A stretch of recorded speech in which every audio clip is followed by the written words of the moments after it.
Apa kabar? Hari ini kita akan belajar mengenai sejarah sebagai ilmu, sebagai peristiwa, kisah, dan seni.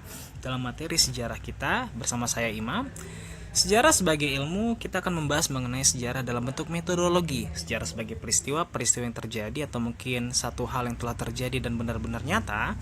Kisah dalam bentuk cerita yang akan diceritakan oleh orang lain, dan seni yaitu adalah bentuk estetika di dalam sejarah. Mari kita akan bersama-sama kita mulai. Di dalam sejarah kita tidak lepas dari namanya keilmuan, kayak misalnya biologi, fisika, kimia, dan segala macam yang menimbulkan satu nilai keilmuan. Sejarah juga merupakan ilmu loh ternyata, karena sejarah disusun secara sistematis dengan metodologi kajian ilmiah yang akhirnya sejarah, kalau misalnya kita belajar, kita harus berbicara mengenai kebenaran. Itu adalah sejarah sebagai ilmu. Kalau di biologi kita menceritakan bahwa satu objektivitas atau mungkin satu penemuan terbaru, itu biasanya di nature science atau mungkin ilmu alam, itu adalah penemuan terbaru atau mungkin satu penghitungan yang tepat. Nah, kalau di sejarah kita memiliki yang namanya satu goal di dalam keilmuan, itu adalah kebenaran yang terjadi. Ada yang satu nilai kebenaran yang akhirnya dikuak atau mungkin dibuktikan dengan bentuk fakta-fakta.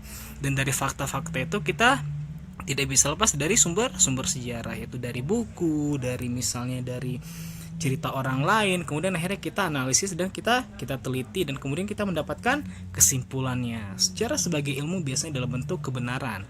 Sejarah sebagai disiplin ilmu biasanya harus memenuhi beberapa kajian, yaitu adalah bersifat empiris, yaitu adalah hasil pengalaman manusia. Dan yang kedua adalah memiliki objek. Siapa objek di dalam sejarah? Tidak mungkin hewan, karena dia tidak bisa berbicara dan menulis. Maka memiliki objek itu adalah manusia.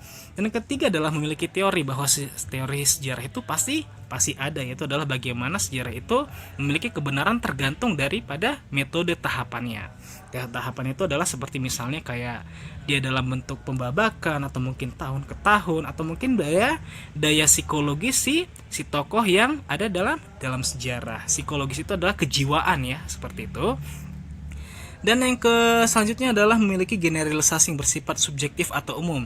Generalisasi adalah stereotip atau mungkin pandangan yang selalu dikaitkan dan secara umum pasti benar di mata orang banyak. Seperti itulah generalisasi. Dia bersifat subjektif atau mungkin pandangan orang atau umum yang sudah menjadi kebenaran yang umum.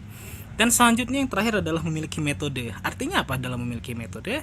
Bahwa sejarah memiliki satu metode tersendiri supaya menimbulkan satu kebenaran. Misalnya kita membuat data penelitian dulu, kemudian kita mencari atau mengumpulkan buku-buku dulu, yaitu adalah heuristik. Terus kita mendapatkan dokumen, kita mendapatkan buku, kita mendapatkan rekaman orang lain yang dituliskan, kemudian akhirnya kita kritik. Itu adalah kita uji kredibilitas dan autentifikasinya. Itu adalah semacam layak atau tidakkah si sumber ini bisa dijadikan sumber karena menimbulkan satu kebenaran, hingga akhirnya interpretasi, yaitu adalah penafsiran, dan kemudian adalah historiografi, yaitu adalah menuliskan kembali menurut cerita kita, pandangan kita melalui hasil penelitian yang telah kita lakukan. Seperti itulah dalam bentuk metode.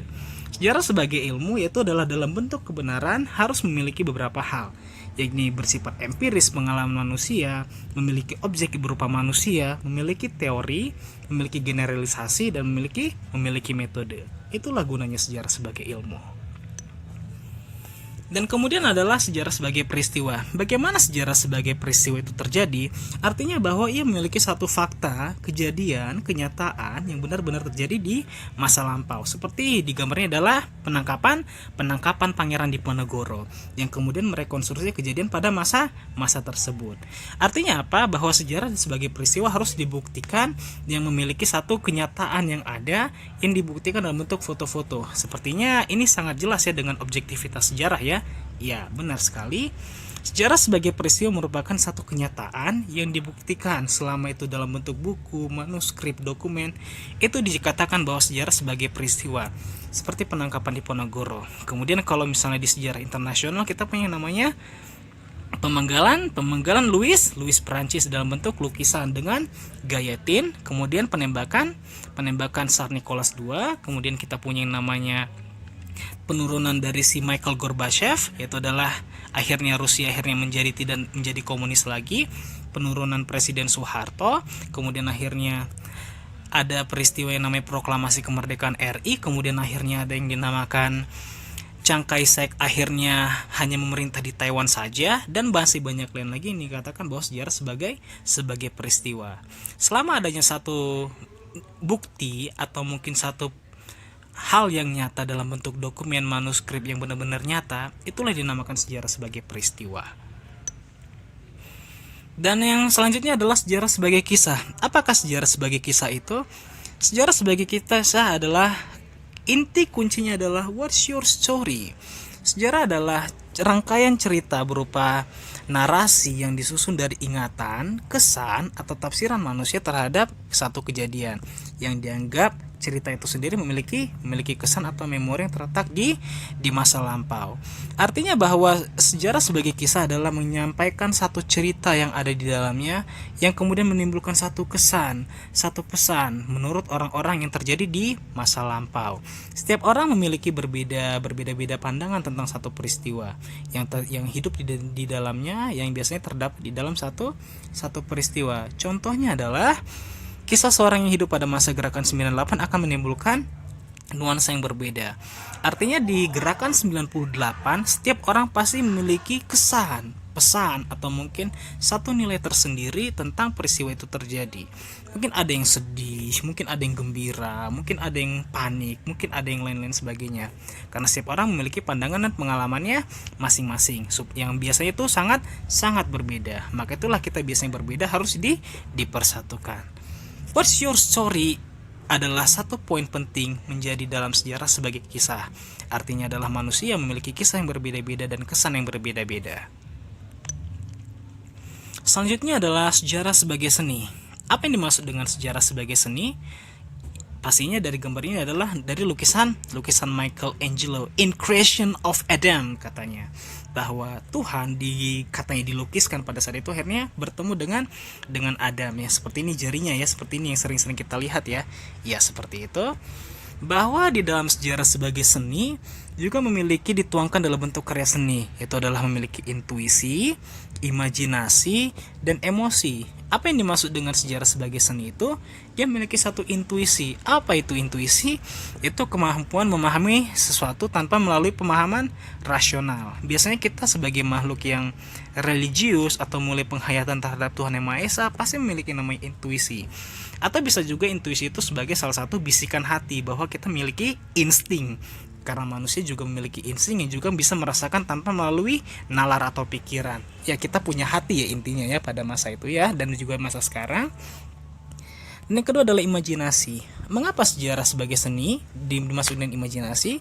Karena imajinasi menimbulkan satu bayangan yang menggabungkan apa yang ada sebelumnya, yang sedang dan akan terjadi. Artinya adalah kita sebagai manusia pasti memiliki satu rencana ke depan atau mungkin visi ke depan yang akhirnya kita membayangkan apa yang terjadi. Itulah yang dimaksud dengan imajinasi, karena seni darinya sejarah itu adalah imajinasi itu sendiri, intuisi kita sendiri, dan kemudian kita kalau menciptakan satu karya kita menimbulkan satu imajinasi. Seperti inilah Michelangelo dalam imajinasinya. Dan yang ketiga adalah emosi, ya. Emosi itu kemampuan merasakan atau berempati. Misalnya kalau misalnya di dalam seni itu misalnya kita mendengar dari buku diarinya Anna Frank, ya mungkin, ya, yang kemudian akhirnya terjadi penindasan, kemudian akhirnya dia keluar masuk penjara, kemudian akhirnya dia melihat orang-orang Yahudi di camp. Kita juga merasakan kesedihan yang mendalam. Mungkin kita juga nonton film Titanic tentang kisah cinta, kemudian akhirnya orang-orang panik. Mungkin di situ kita akan merasakan satu emosi yang ada di dalamnya. Itulah sejarah sebagai seni.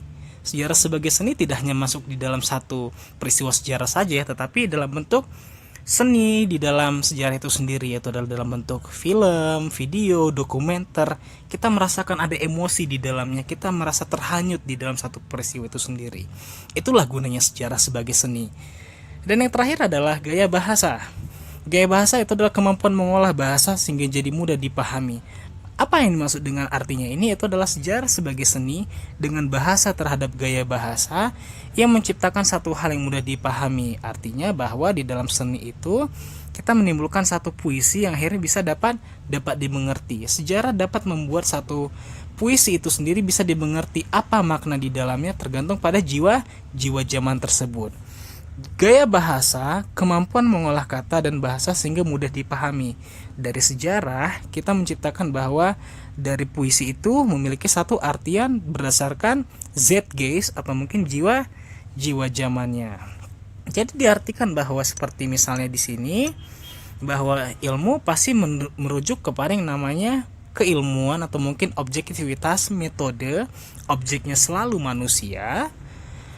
Dan yang kedua adalah peristiwa yang benar-benar terjadi dan dibuktikan dalam bentuk manuskrip, buku, cerita, bukan cerita ya, yaitu adalah bentuk, yaitu adalah lukisan dan lain sebagainya.